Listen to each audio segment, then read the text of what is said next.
Hello everybody, and today in this video I am going to show you how to make a traditional Polish pierogi with a recipe that is over 100 years old, a family recipe.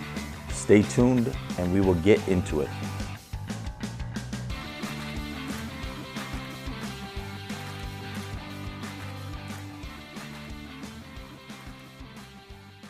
With Christmas fast approaching, one of my family's traditions growing up in a Polish family is pierogies at Christmas, and they are huge. It's a favorite of everybody looking forward to the Christmas meal.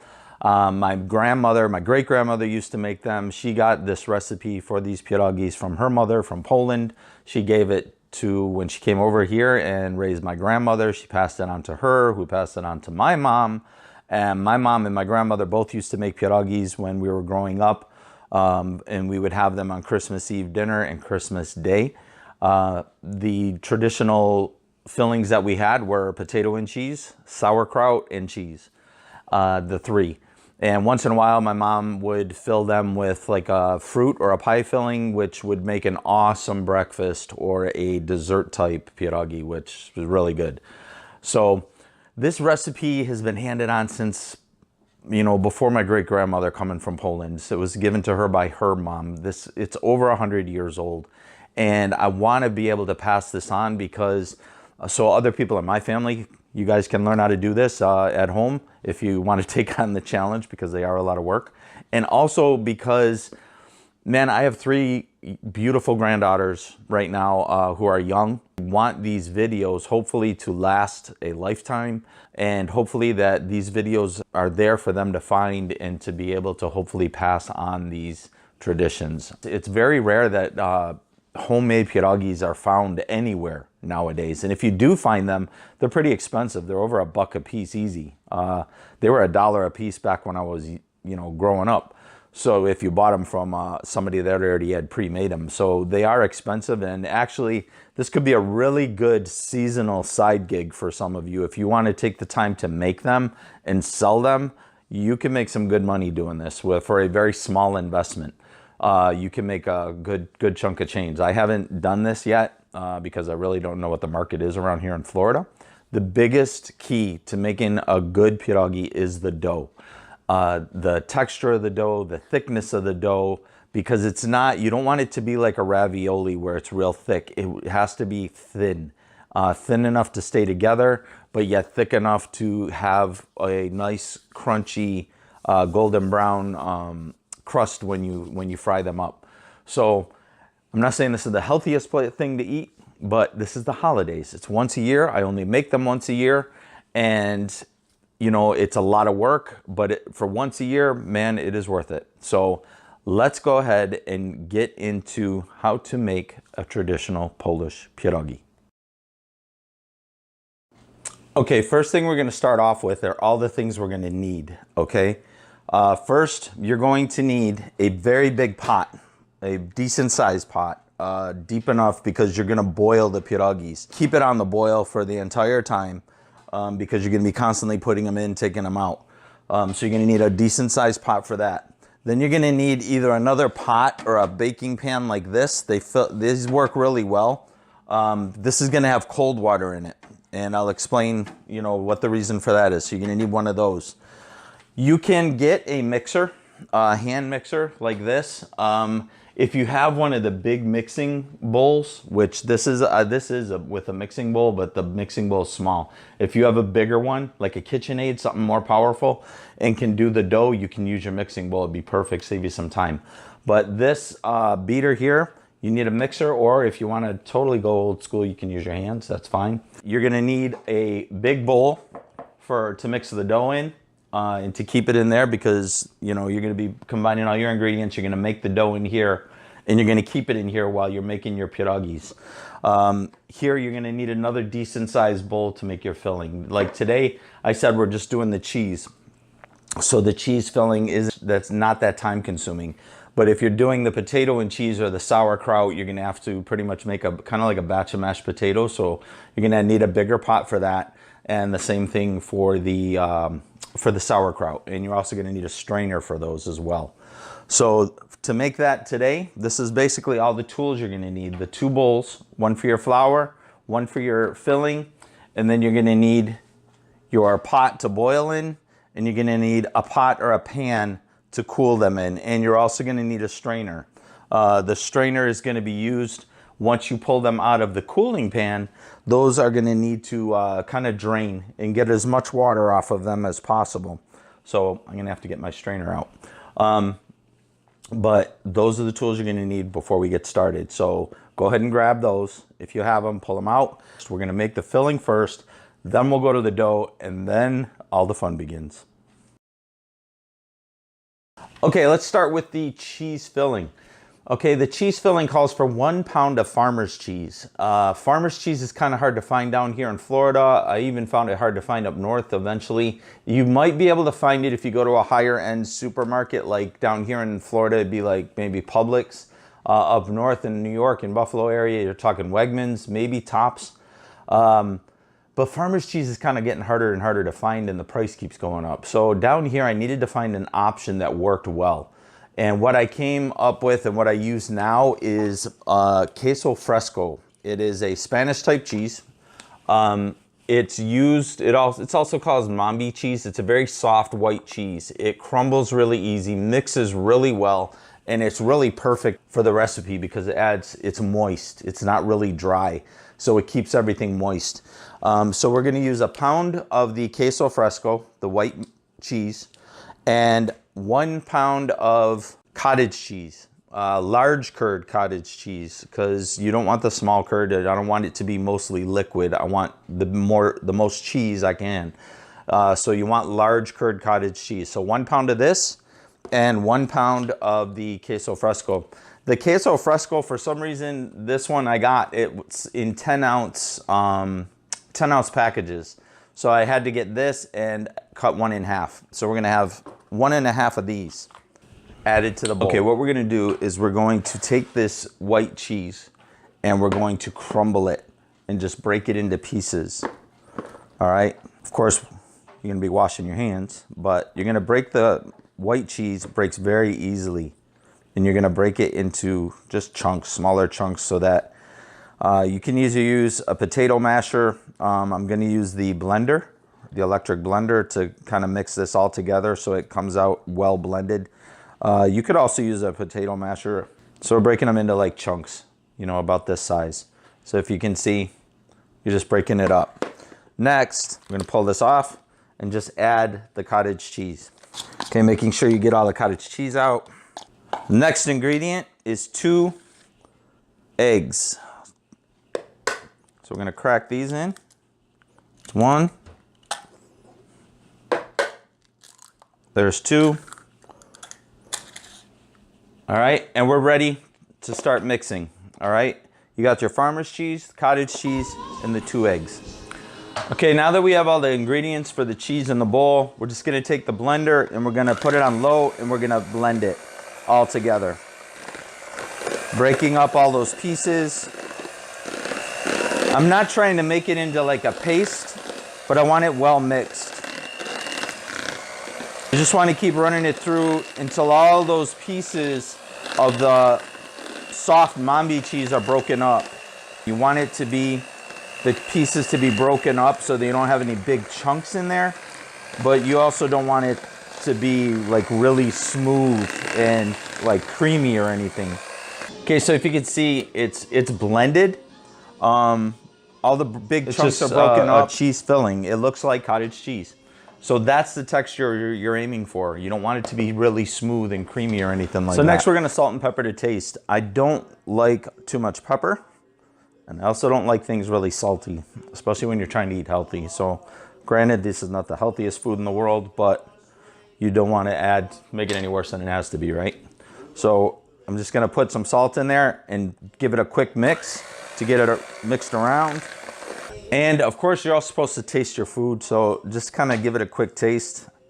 I'm not a fan of cottage cheese, so. And you really don't need to add much salt to this at all, if at all, because the mix of cheeses has this salty taste to it anyway. So if you add salt, taste it before you even add the salt. because it may be salty enough for you just right off the bat. So all you would need to do is add a little bit of pepper. But this is good. Like I said, it's the consistency of it is really soft. Okay, it falls off. It's not too thick. All the big chunks are gone. So the cheese filling is finished. All right, now for the fun stuff. Now we start the dough. Okay, our cheese filling's done. As you can see, it's really, what, 5 minutes? By the time you mix it up, and I'm explaining it. So if you're just knocking it out and doing it, maybe 5 minutes. Add the cheese, take your beater, mix it up. It's a lot easier than mashing it, but if you want to mash it or that's all you got, hey, knock yourself out. But to mix it up, really simple. So the cheese is done. We covered it up. We're gonna set that aside. Now, when you're doing the potato and cheese and the sauerkraut, this is a lot longer of a process, okay? It's not gonna be 5 minutes because you have to peel potatoes, you have to saute onions. Before you do that, you gotta mix them all together. And then once you get all that done, then you have to have it cool off before you can put them inside the pierogies and fill them. Same thing with the sauerkraut. There's sauteing of onions, there's the draining of the sauerkraut and rinsing of the sauerkraut. So there's a lot more steps to be done. That's why if I'm making potato and cheese or I'm making sauerkraut or both, which I normally do both, I'll do those fillings the night before. And then if I'm making both of those, the following day is planned for a full 8 hours because I'll do the whole bag of flour. The recipe we're doing today only calls for half a bag. So I'll make 2 batches of dough and I will go through until all the dough is gone, which will take me a full 8 hours the following day. Like I said, this is a lot of work, but it's only once a year. So if you're doing the potato and cheese and you're doing the sauerkraut, which I'm going to give you the recipes, they'll be included, do the fillings the night before. Save yourself some time because if you try to do everything in one day, it's going to be a lot. Just making them and boiling them and all that is enough. But to make the fillings the same day, you're just asking for a very, very long day. So knock out your fillings the night before, put them in the fridge. If you're doing the cheese and you want to do that too, do them the night before. Put them in the fridge, and then when you, like an hour or so before you start making your dough and all that, just take them out and let them sit out so they start getting about room temperature. Because as you're filling, they're gonna start, you know, getting to room temperature as you're using it. And then you can focus the whole next day on just producing and making the pierogies. Okay, one thing I did forget was a cutting board or a surface. If you wanna use your countertop or an island or a table, you can go ahead and do that, but you're gonna get flour all over the place. I still get it all over, but I keep it mostly on this board. This board I got at IKEA. If you have an IKEA around you, this board is awesome. It's good, it's totally flat for what we're gonna use it for today. And on the other side, like if you're carving something, it has this channel in here to catch any kind of drippings or that so it doesn't run all over your countertop. I love this board, but we're gonna use this to roll out our dough and stuff. So for the dough recipe, the very first thing is you're gonna use a half of a 5-pound bag of flour. So 2.5 pounds. I have an electric scale, which I actually weigh out to make sure that I have the right amount, because if you have too much flour, your dough's gonna be dry. So I have an electric scale here to weigh it out to make sure I got half a bag. You can eyeball it, but if you have too much flour, you might find that your dough is dry. We have half of a 5-pound bag of flour here, so 2.5 pounds of flour here. The next ingredient in the flour is you're gonna have 3 tablespoons of margarine. Do not get, if it says margarine, and actually I find this in any recipe, whether it's cookies or whatever, if it says margarine, use margarine. Just try to, you know, like I said, yes, I know the health concerns about margarine compared to butter, and I do not use margarine other than these recipes. I'd rather use natural butter than margarine any day. But for some reason, when I try using butter, it changes things and it doesn't taste the same. So not in a good way. So we got 3 tablespoons of margarine. If you want to use butter, go right ahead. But we got 3 tablespoons of that. The next is 4 whole eggs. So we're gonna crack 4 whole eggs in here. All right, so we got our eggs. All right, I'm gonna throw this out. And then we got 2 tablespoons of sour cream.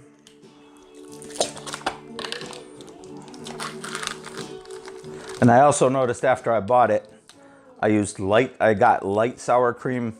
Only 2 tablespoons in this whole recipe isn't gonna make a difference. So we have 2 tablespoons of sour cream. It's 1 and 2. All right, there's the sour cream. And the last ingredient is 2 level teaspoons of salt. The salt does make a difference, so don't forget the salt because it does make a difference in the taste of the dough. So we're gonna get some salt. Okay, so 2 level teaspoons of salt. 1 and 2. And that's it. That's all the ingredients for the dough, all right? What I'll do is I'll go ahead and kind of just mix it a little bit to try and get this mixed in with the flour some. And then I'm gonna go ahead and use the beater with the pastry attachments. So if you have, like I said, if you have a KitchenAid, a really big one, that's powerful enough to do dough, go ahead, or if you have a hand beater, go ahead and get these pastry attachments, the pastry beaters. And then we'll go ahead and just start mixing this on low until it starts mixing up. And you'll find that it's gonna start mixing slowly. And it's gonna seem like there's way too much flour for the other ingredients. But eventually it does mix up and it'll keep mixing up. What you do, if it's too dry, all you do is you add a little bit of water, just little by little until you get the dough into the consistency that you want it. Because this is only gonna mix so far with the beater. Even if you have the, even if you have a KitchenAid, you're probably only gonna get it to mix so far. I don't know, I don't have one of those. But this gets it to a certain point, and then after that, you're gonna have to use your hands and knead it, which I think I'm at that point right at the moment. So everything here is pretty much, okay, everything's pretty much mixed. See, it kind of mixed it up, but it's nowhere near dough. It's still a lot of flour in there. So we're gonna go ahead, start using our hands. So you wanna, again, make sure your hands are clean because you're gonna be wrist deep in this. And you're just gonna start kneading that dough. And this is the hardest part. You know, if you've done pierogies, if you've ever made pierogies, go ahead and put it in the links below or comments below. I'd love to know if you've made them, what your recipe is, if you've ever had them homemade, or if you've ever, you know what, even if you've never eaten them, if you've never had a pierogi, go ahead and put it in the link below. Because man, either make these yourself or find somebody that'll do it and you'll be hooked. You will be hooked. Okay, now, you're always gonna have to add water. I'm telling you that right now. This is not, just these ingredients is not gonna do it alone. And you'll see why. See now, it's pretty mixed and it does stick together, but you can see it comes right apart. So what we're gonna do is get a cup of water and we'll end up slowly adding it in. And this is where it starts getting even messier because when you add the water, it starts getting all gooey and sticky and messy. So we're gonna put some water in, and again, you're just gonna knead this, and that's all it is is a lot of hand and kneading work.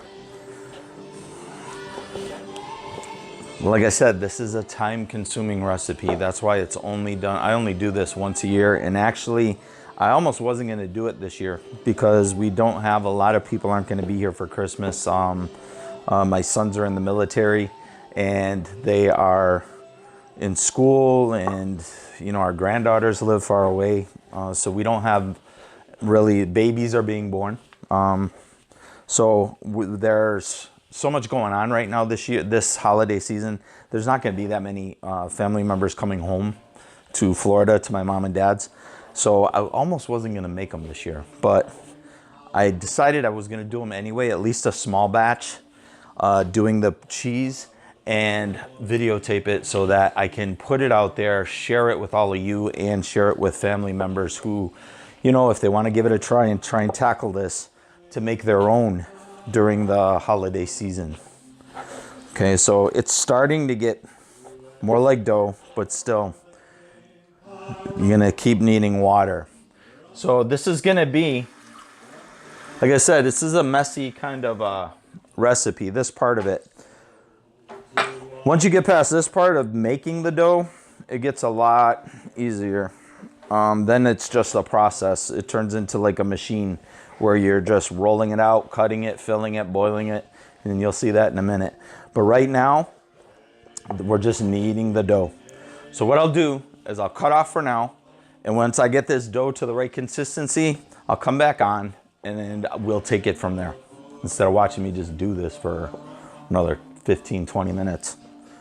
All right, so I will be back once this is done and at the right consistency. Okay, the dough is about at the right consistency. So what I do, it's almost there. So what I'll do is I'll take that big ball and break it into 3 smaller ones. And then I will continue to work each smaller one until it gets into the right consistency. So there's no clumps. You can feel no clumps. And it's gonna look kind of like pizza dough. It's like really, it breaks off, rolls up really easy. You know, it's very moist. It's not dry whatsoever. And you don't want it to get dry either. So when you roll it out, you want it to stay, you know, intact. You don't want it cracking on the top or anything like that. So we just break it into 3s and just knead it, adding a little bit of water until, for each third, until you get it nice into a nice moist ball. This is also a good workout for your forearms and your grip strength, because kneading dough, you're constantly squeezing and pushing. So your forearms and your hands and all are gonna get a workout. So, and then as each one's done, go ahead and make it into a ball, and you're gonna put it into the bowl that you started with. All right, just drop it in there. All right, and then we're gonna do the next one. Let's add a little bit more water.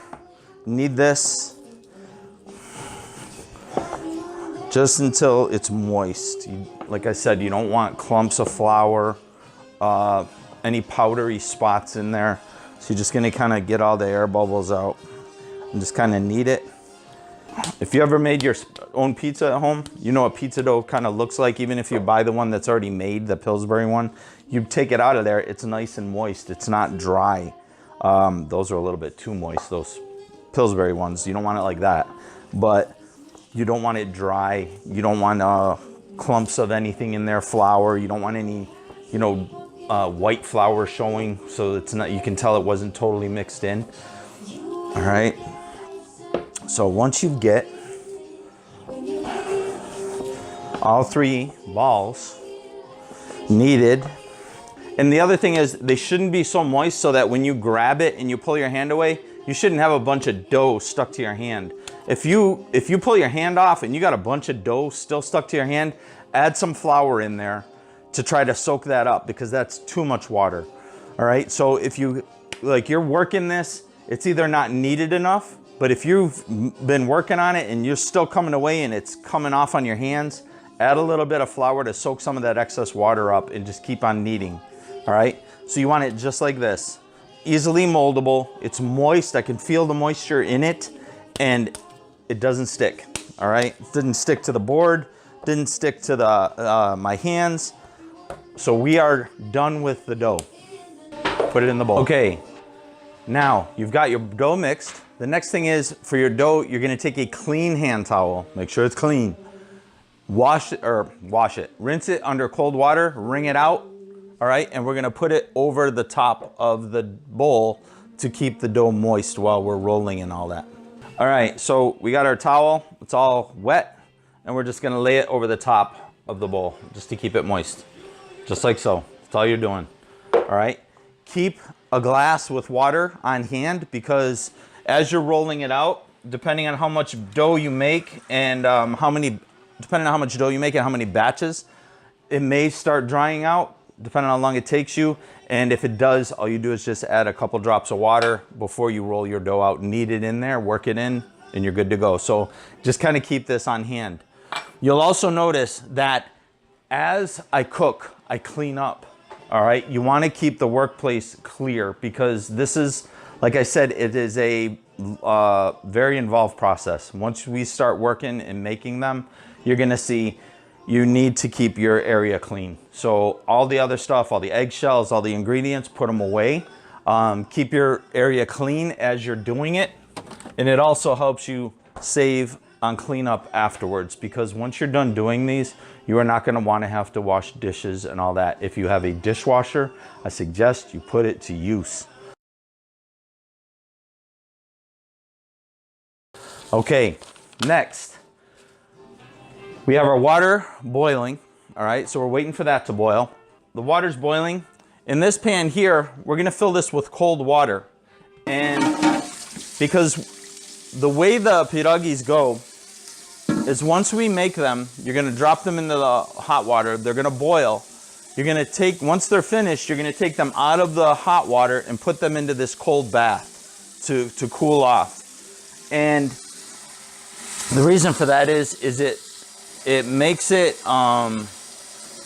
it makes it like a ravioli. When you bring them out of the hot water, the dough is almost really fragile, very easy to break them. Putting them in the cold water kind of instantly cools them and makes that dough a little bit harder, a little more durable. So, right, you don't need it like really full. And even if it's a pot, it's just to cool them off. You're not boiling it. So that's just gonna set there. I'm gonna put some ice cubes in there, because the water, these pierogies, when they come out of the boiling water, are boiling hot. This pan is gonna warm up really quick if I just leave it at the cold water out of the faucet. So I add ice cubes to it to make it as cold as I can, so that I don't have to change the water out as often. Once the water gets warm, room temperature, or really dirty, if one breaks open or something, I'll dump it and just restart the water, put clean water in. All right, we got some ice cubes in there. So we have our hot water boiling, we have our cold water bath ready and waiting, and we have our strainer in the sink, and we are good to go. The cooking, this is the cooking station. This is set, all right? Next, we're gonna start rolling them out, rolling out the dough, cutting them and filling them and preparing them to put into the water. You know, I was just thinking that how easy this looks on video, that, oh man, this don't look like a whole lot of work. I'm telling you it is. This might look easy on video, but I'm telling you, you're gonna be doing this for hours, all right? So, first thing, keep your flour on hand. The reason we keep the flour on hand is you're gonna put a very light coating on your board to make sure that the dough doesn't stick while you're rolling it out. You may even need to put a little bit on your rolling pin, depending on your rolling pin. I have a traditional wooden one, and I also bought one of these non-stick rolling pins last year. I'm not really a fan of either. I wish they'd come out with something that just definitely doesn't stick, because even this non-stick one tends to stick sometimes. Depends on what I'm making. But this one has more weight. So if one starts sticking, I'll just switch to the other, it don't matter. Either one is fine. You're probably still gonna, the flour really doesn't stick to this, being non-stick, duh. But I still sometimes need to put a dusting of flour or something on it if it starts sticking. So either one is fine, but you're gonna need a rolling pin, because you're gonna need to roll these out. So keep your flour on hand in case you need it. And then the next thing, aside from rolling out the dough, is cutting it into circles. So I'll use one of two things. I'll find a cup. A mug is never really big enough. So I use a bowl it's about 3.5, 4 inches in diameter. I'll use this to cut the circles out. Or last year, I found a circle cutter to try to make the process easier. And what this does, it makes excuse me, the circles are smaller, all right? But what you're able to do is you're able to roll this, right? You'll roll the dough out and you just roll this down the dough and it cuts circles. About 3 inches, they're maybe about 2 to 3 inches in diameter. But it makes it easier because what you're doing, when you do this, you're gonna roll this down the dough, and once you cut them and you peel that off, the dough is gonna constrict, it's gonna shrink back up. But you'll have your individual circles cut. But each individual circle, whether you use this or this, you're gonna have to roll it out a little bit to get it to the proper thickness before we fill it, and you'll see that in a minute. But I'll see if I can find the link to this circle cutter. It does help, it makes it quicker because you just roll it down the dough, and it works really well. I'll see if I can find the link to this and put it in the notes below. If not, find a large mug or a small bowl about maybe 3 to 4 inches in diameter and use that. You'll also notice that if you've ever eaten pierogies in a restaurant or even Mrs. T's, if you've gotten those things out of the freezer at Walmart or whatever, you'll notice they're real small. They're like this. They look like a little bigger than a large ravioli. The ones I make are bigger because number one, it's easier to make. You use up your dough quicker, so you're not here all freaking day or for days doing them. But it's also, those little ones, you know, people are gonna wanna eat 2, 3, 4, 5 of them. And rather than that, I just rather make a good size one. They're about the size of a small empanada, if you know what those are. It's about this big, and each one is filled. You know, it's not like a little teaspoon size thing in a little tiny looking Hot Pocket thing, okay? No, this is a pierogi, and we make them about this big. You know, they're decent size. Bigger than even what I've seen at restaurants. There's a pierogi grill in Clearwater, Florida, and they're good. They're handmade, they're traditional, but even those, they're small. They're real small. So the ones I make are bigger, so that one is enough. If somebody wants one, they can just have one. But you know, but one is a decent serving. The size I make them, it's not a bunch of little tiny ones. So just throwing that out there. That's why I go for something this big. If you want to make a bunch of real tiny ones, you're going to be doing a lot more work for one, and maybe a coffee mug might be big enough, but I prefer to make them a little bit bigger. Okay, now the fun begins. All right, we're going to start rolling out the dough. So we're just going to take a little bit of flour, sprinkle it on the board or your surface, and just spread it around. All right, then we're going to grab one of our balls of dough. All right, and actually I have this size. I'm going to start with half of this because the key to the thickness, the key to the dough on this is the thickness of the dough. And I roll the dough out until it's about 1/16 of an inch thick, because you want them to be light. You don't want them to be like a real thick ravioli type thing. And you want them thin enough so that the dough doesn't overwhelm the filling, okay? So all we're gonna do is we're gonna start rolling this out. And I'm using the wooden one here to start with. And this is where it gets really tiring, because you're gonna be rolling dough out for hours if you make these yourself. Hopefully you've got people around that will help you make these, because this can really become an assembly line and get this done a lot quicker. You can swap off rolling out the dough. You can have one person filling and closing, and then the other person can be doing all the boiling, the draining, and all that stuff.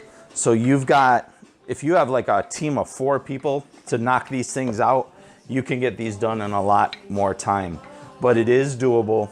I do them by myself 99% of the time. So it is doable to do it yourself, but like I said, it's just a lot of work, but it's just once a year. So my loved ones and family are worth it once a year. And that is why I'm passing this on to all of you, because while I can't make them and send them to you, I can give you the keys, I can give you the recipe, and I can show you how to make them yourself for many years to come. All right, you want to make sure it's all smooth, even across the whole thing, even the edges, because what tends to happen is that the middle will be thick and the edges will be really thin. You try to want to make it consistent. Okay, our dough is rolled out, and I'll show you both. If you got a bowl or a mug, real simple. All you're gonna do is just push down on it until it cuts through the dough. And that's it. You're gonna have one. This one is actually too thick. If you see, this is about 1/8 of an inch thick. This is too thick. I'm gonna end up rolling this one out again and making it thinner. So now, knowing that it's still a little too thick, I will go ahead and roll this out a little bit more, thinning this out. Now, using the circle cutter, you'll see, start it with it on one end, and you're just gonna roll it. Now the circles are gonna be smaller, but like I said, you're gonna end up rolling them out again anyway. It's a smaller circle. This is the perfect thickness right here, because I wanna roll this out to be a little bit bigger. But right now it's right at about just a little less than 1/8 of an inch. Okay, a little between a 1/16 and an 1/8. All right, but it's not real thin yet. I still have enough room to roll this out and make this bigger. So what I'm gonna do is take all these circles out. See, now by doing this, you're gonna see we have dough left over. This dough eventually is gonna start drying out. That's why we still have the water on hand. So right now, I'm done with this. I'm just gonna take the scraps, put them back in the bowl. All right, and we're gonna work with these. So from this point, we're going to fill these circles. We're gonna cook them, drain them, go through the whole process that you'll be doing over and over again. And that's all it is. You're gonna roll them out just like you see me do. You're gonna cut the circles just like you've seen. And the next steps of filling and closing them and all that, you're gonna do that over and over until you run out of dough. That's it. That's the most consuming part, and it's a lot of work. And you're gonna notice by the time you're done, you're on your feet all the time. And like I said, if you're doing it all yourself, it is a lot of work. If you have a team of 3, 4 people, you can knock them out real quick and it's not that bad. But we're gonna go now and we're gonna fill them and close them and prepare them to put into the water, because our water's boiling now. So I can turn this down, the heat a little bit. So our water's ready, the circles are ready. Now let's go ahead and fill them.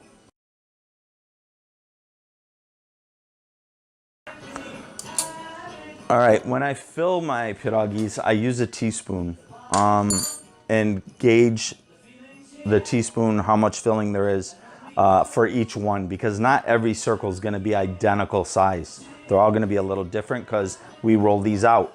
So we're gonna start with the small ones from the roller. And all we're gonna do is just roll it out gently. You don't wanna make it down into nothing, but you wanna roll it in both directions to make it a little bit bigger. For the circles, like I said, the smaller the circle that you cut, the more work you're gonna be doing, because you have to fill more of them. Without making them monsters and getting too big, you know, I prefer to use a bigger circle, but the circle cutter's a lot quicker. All right, now, if you look at the difference in the size, all right, you can almost see how thin this is because you can see my fingers through it compared to this. This one is a 1/16 of an inch thick. I don't even know if you'll be able to see the thickness of it, but it's very thin if you can see the thinness of it. It rolls out really thin. This is the perfect thickness, all right? You should be able to see like a shadow. You should be able to see shadows through it, okay? You want it thin. The longer you let it sit there though, after you roll it out, it's gonna start shrinking a bit. So once it's done, we're gonna take our filling. We're gonna take 1 teaspoon and put it right in the middle. Now you don't want too much. All right, you want it just inside because you're gonna fold this over, and if you have too much in there, it's gonna leak out the sides and it's not gonna seal. So you wanna put 1 teaspoon in there, and you're gonna fold it over and pinch down the halves immediately so that you get it sealed as quick as possible. So this is folded over, and I'm pinching down these sides really quick. And then all I'm gonna do is I'm gonna take a fork, and I'm just gonna go down along the sides, around the edges, to pinch them shut. And I use the fork, and that is 1 pierogi, just like that. All right, you don't need to flip it over and do the other side. If you pinch it shut immediately and then do it with the fork, this should be good. This is ready to put in the pot. Now we got to do this for the rest of the circles we got on hand. All right, so we're going to take this. Again, let's take the big one here. All right, we're going to roll this out, try and make this a little thinner. Now this one here is the one we're going to fill. All right, this is a good size right here. Now, as soon as you roll them out, you're gonna notice that as soon as you take it off the board, it's gonna shrink. It's gonna start shrinking back on you. So if that happens too much, you just flip it over and roll it back out so you get back to your thickness. All right. And again, we're gonna take a teaspoon, put it right in the middle. This one might, because it's bigger, maybe a little bit more. All right, that's filled. All you're gonna do, fold it over and pinch these, meet the ends up of the circles and pinch it down. Okay, get it pinched. Take your fork, seal it, just pushing down on the edges. And you're just doing the edges. You'd wanna make sure you're not hitting this like pocket with the cheese in there, because you're gonna poke a hole in it, and then you're gonna have a hard time. It's gonna leak out and make a mess in the water. And then you gently peel it off the board, because you don't want it full of flour. And there, you see you got the 2 different sizes here. This is the size I go for. This one's a little bit small. So I'm gonna I might end up sticking with this to cut out I'll roll it out real thin and cut these so that they're in the right size. But I have done a whole batch with the smaller ones, but this is the size I prefer. To me, this is a more hearty size. It's a better serving, and it's more enjoyable. This looks like an hors d'oeuvre. You want this to be like one of the side dishes on your main meal. Okay, that's it for filling them. Key points, the thickness and keeping them pinched shut and sealed, because if they're not sealed and water gets in there while they're boiling, all that filling is just gonna run out into the water and it's gonna come out empty. So let me finish these and then we'll get into the cooking part. Okay, as you can see, all of our pierogies are done. Now it's ready to put them in the pot. Okay, you have to be careful. Water from boiling water and the steam is worse than getting burned by a flame. So you have to be very careful. These, all you do is you take them, and I like to stir the water first. So I'll take a spoon, a slotted spoon, because I want the water to drain. I will take a slotted spoon and stir the water, just so that when these first go in, they don't sink to the bottom and stick. And then all I'm doing is dropping them in there gently. One at a time, just drop them in there. And the pierogies, when they cook, they're gonna sink to the bottom. And when they're finished and ready to pull out, they'll start floating to the top. So that's when you know they're done. They're floating, but not like, they're not fully floating. I wanna keep this moving so that they don't stick to the bottom. I don't want them sticking, because then they're gonna rip open. I might have to turn the water back up a little bit. But these are gonna stay in here. You don't have to worry about, you know, stirring them. You know, all they're in there for is a very brief period. until they start floating. And these are the small ones, so they're not going to take that long. But these are almost done. Like I said, it only takes a minute, a couple minutes at the, if that. It doesn't take long at all. Once they're fully floating, you're going to take them from here and we're going to put them in the ice bath. While they're in the ice bath, we can start rolling out our next batch of dough. So you just keep it moving. Okay, now these are done. So we're going to take these. Let me move this a little bit so you can see here. We're going to transition. All we're doing is you're going to be very careful pulling these out because you don't want them to break again either. So all you're going to do is just take them and drop them into that cold water. And you'll see they float in the cold water. When they're ready to be pulled out of the cold water, they sink. So once they're done and ready to go into the strainer, they'll all be sitting at the bottom of that pan. So when you put them in the boiling water, you wait till they float to pull them out. When you put them in the cold water, you wait for them to sink to pull them out. Okay, so these are coming along really well. None of them broken open. And aside from them being a little bit smaller, you see too that they do get a little bit bigger in size as they cook. So they're not as, you can see they're not as small as when I finish closing them and pinching them up. So these are actually, you can see they're actually a little bit bigger than before I put them in the water. So they do grow a little bit, but man, it's like, I don't want to go smaller than this. This is about the normal size you see them, maybe in a restaurant. But even these are bigger than Mrs. T's and the stuff you get in the supermarket. All right, so these are cooling off. We put our lid back on our boiling water and that's it. Now we wait for these to sink. From here, they'll go into the strainer to drain. If you are lucky enough to have winter or a cooler day down here in Florida, which doesn't happen too often, you're either gonna have to turn your AC up or crack windows open, because with the water boiling and you working and the steam rising into the air, it's gonna get humid in your house and it's gonna heat up. So you may end up being really hot. So to let some of that out and get some cooler air circulating, you may have to turn your AC up if you're down south, or crack your windows open a little bit in the kitchen up north to be able to get some cool, fresh air in. So now we're gonna continue with the process. I'm gonna finish rolling these out and preparing them and boiling them, and then from the boiling water into the cooling and go through this process. Once they're strained and dried, I'll take you through the next step, which is laying them out to dry out. Okay, we've rolled them out, we've cut them, we've filled them, we've boiled them, we've cooled them, and they've been in the drainer now for the last whatever hours I've been doing this. They're gonna be a little bit damp. They're gonna feel like a wet noodle, because that's basically what it is. So from here, we're gonna take them and you lay them out to dry out. Hold on a sec. From here, what you do is you take the pierogi and you take them out of the strainer and you lay them out to dry out. You can either have drying racks or whatever. I choose to get a water resistant, waterproof tablecloth, and I lay it out over a table because they're gonna be damp when you lay them out.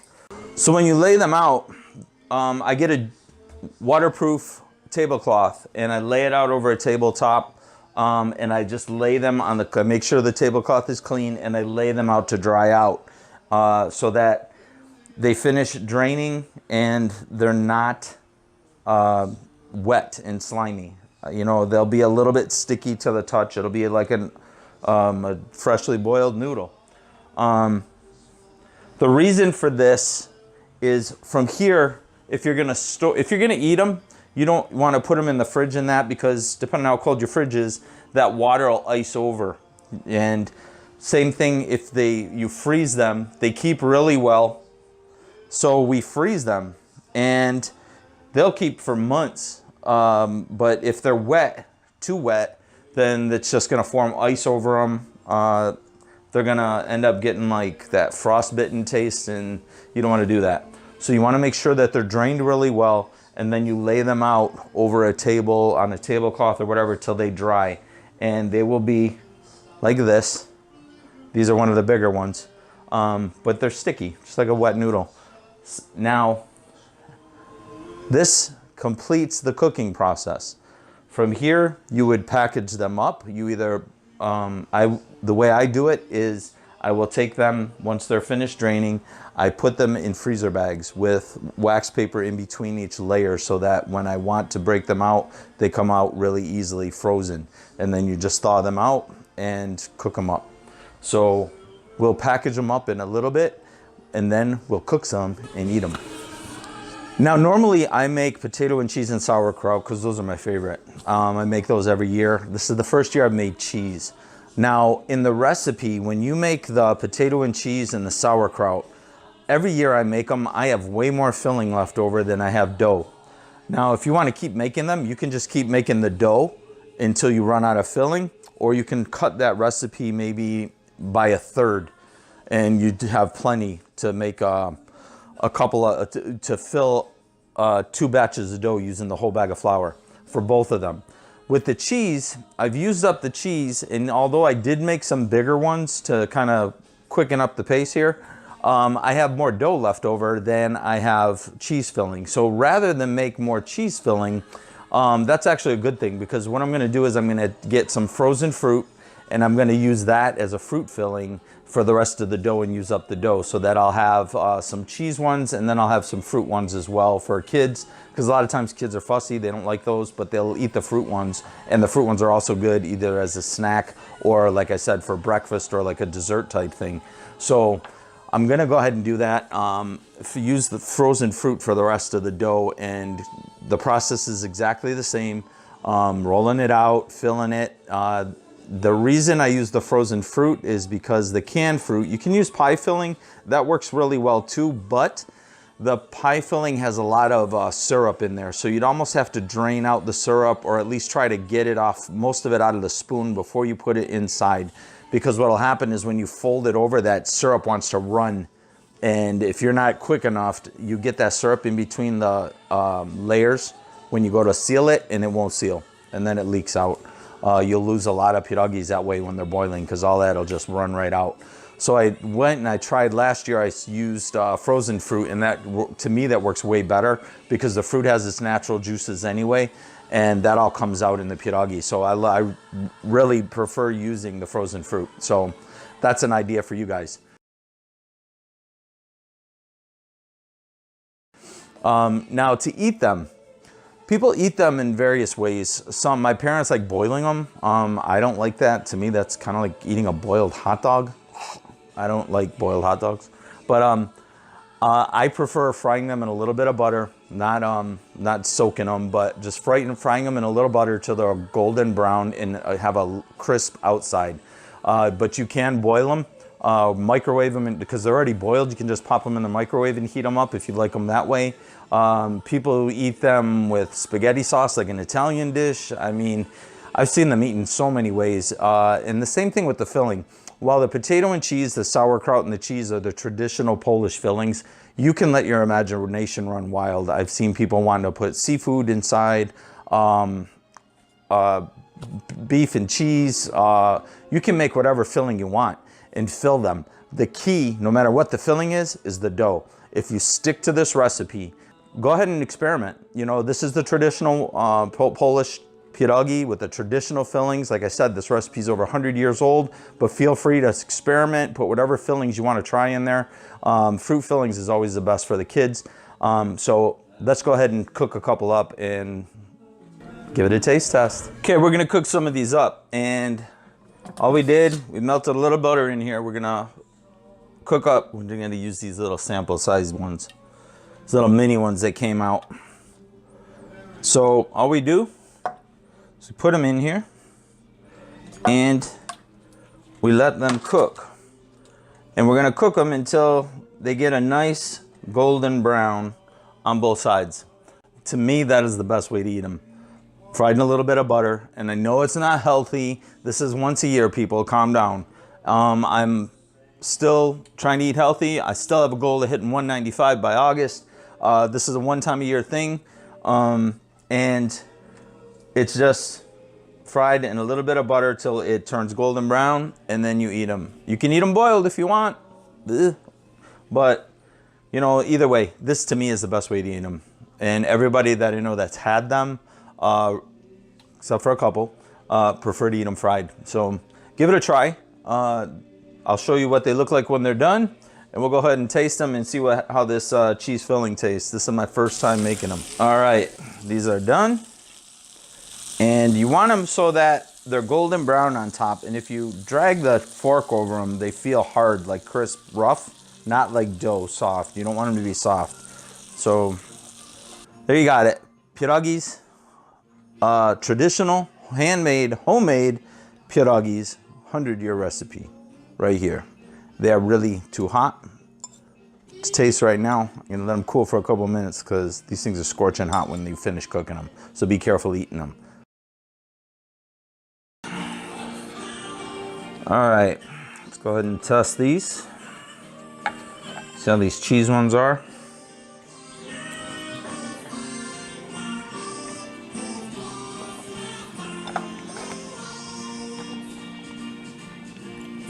Really good, really good. I haven't had the cheese ones since I was a kid. I've always made potato and cheese, but these cheese ones are really good. A lot easier and less time consuming. Really good. Man, these are good. These are well worth the work, I'm telling you. 8 hours. I've spent 8 hours, 10 hours making them before and I've made enough so that family members can get, I can give them some to take home with them. That's the reason I make so many. But I use a full bag of flour. I'll do 2 packets of dough and I will make them until I run out of dough. I just use a whole 5-pound bag. I follow the recipe, but I just do 2 batches.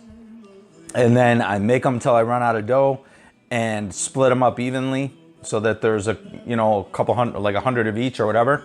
And then when I package them, I get a gallon freezer bags, not the storage bags, unless you're gonna just keep them in your fridge. But if you plan on keeping them, they keep really well in the freezer. Get a freezer bag, and I do them in dozens. So I'll put 6, I put a layer of wax paper in between, and then I put 6 on the other side. Press it down to get the excess air out, but be gentle so you're not squishing the filling out of the pierogies, and then seal it. This will go straight into my freezer, and we can have these in the spring or early summer. They keep really well. As long as you keep the bag sealed, get the excess air out, and make sure that they're drained really well so that ice doesn't form on them inside. But that's how these get stored. If you're gonna be eating them and you're just making enough for Christmas or a holiday or whatever, then you don't need to worry about freezing them, but you can still put them, like, you can do the same thing to keep them in your fridge, but you just don't need the freezer bags, or if you have a Tupperware container, but you wanna keep them sealed. You don't want them open air because they will dry out. So that is it. It's a lot of work. That's how to make the pierogies. Go ahead, give this video a thumbs up if you find it helpful. Share this video for anybody that you know that may like pierogies, be a pierogi lover, or want to try making them. And click the link below to my website. Go ahead and subscribe to my website, and I will send you to your inbox the video. I will send you the actual recipe PDF that you can download of the recipes, the quantities, all the ingredients list, so you can go shopping for them. You'll have everything sent directly to your inbox. So be sure to go ahead and subscribe. Leave a comment down below if you make pierogies, if you like pierogies, if you have a different way of making them, But this recipe has been around my family for a long time. Everybody looks forward to them every year, and I'm the one that carries on the tradition, and I want to pass this tradition on to not only my grandchildren when they get older, but also to anybody else, all of you. So this will probably be the last video until after the new year. I'm gonna try and maybe get one out next week before Christmas, but this will probably be the last video before the new year, where we will start kicking off Tangsudo forms, taking a look at each set, the Kichohyeongs, the Pyeonghungs, those 2 specifically. We're gonna take a good look at the history of them, who made them, what they're used for, the interpretation of them, and so on. So stick around for that. Be sure you check back for that. Be sure to subscribe to this channel so that you get notifications as soon as the next videos come out. But I hope you enjoyed this video. I hope you enjoy these pierogies. and have a very merry and blessed Christmas. And as we head into this new year, put all the past mistakes of this year behind. Don't look backwards. You know, you can reflect on what happened. You can reflect on how tough of a year it has been, because it has been for many, I know, physically, health-wise, financially. But this year is over, all right? Don't dwell on the past. Look forward to 2019. Use the last 2 weeks of this year to learn from whatever mistakes you made, not dwell on them. Take a look at where you are now, what you went through this year, and look forward and kind of set your goals for next year and plan out what you want to accomplish, you know, by June, by March, by August, and then by this time next year, so you can look back next year at this time and look how far you've come. Focus looking forward, all right? I wish you guys a very Merry Christmas, a very happy, prosperous, and blessed New Year to you and all your family. God bless, and we will talk to you in the next video, probably after the first of the year. God bless, and we'll talk to you later.